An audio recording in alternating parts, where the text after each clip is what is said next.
La seconde édition du défi atlantique s'était lancée à 11 h ce matin, organisée par le Grand Pavois et la région Guadeloupe.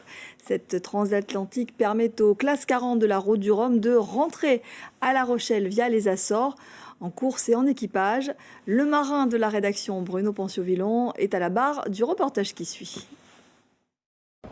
Quelques heures avant le départ, les derniers préparatifs vont bon train pour les 13 équipages engagés à cette nouvelle traversée de l'Atlantique, réservée à la catégorie des classes 40. C'est toujours un peu bizarre comme exercice, la Transat Retour, parce que c'est vraiment tout à l'envers. Mais non, au final, ça n'a pas l'air trop mal.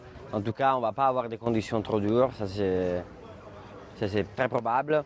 Et voilà, ça va être un peu long, je pense, les premiers 4-5 jours. Dans les algues, les grains. Alors, on n'est pas en solitaire, donc c'est plus confortable psychologiquement. C'est jamais facile de partir tout seul en mer pour traverser l'Atlantique et qui plus est en course.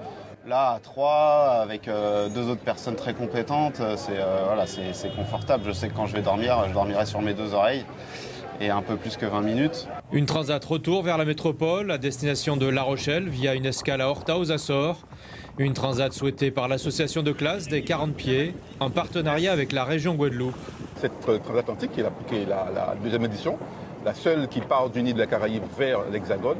C'est une opportunité pour nous. D'ailleurs, nous avons installé un village autour de l'économie bleue, mais aussi de la décarbonation. Cette année, on a réussi donc à avoir 13 bateaux. On s'attendait, pour être très honnête, à en avoir un petit peu plus, mais il y a eu pas mal d'abandons et d'avaries sur la route du Rhum, ce qui fait que ça a diminué un petit peu le nombre de participants. Mais quoi qu'il en soit, on a vraiment un très très beau plateau avec beaucoup et plusieurs favoris. 11 h, top départ au large de Gosier avec notamment Erwan Le Draoulec, ici sur Everial en pleine puissance.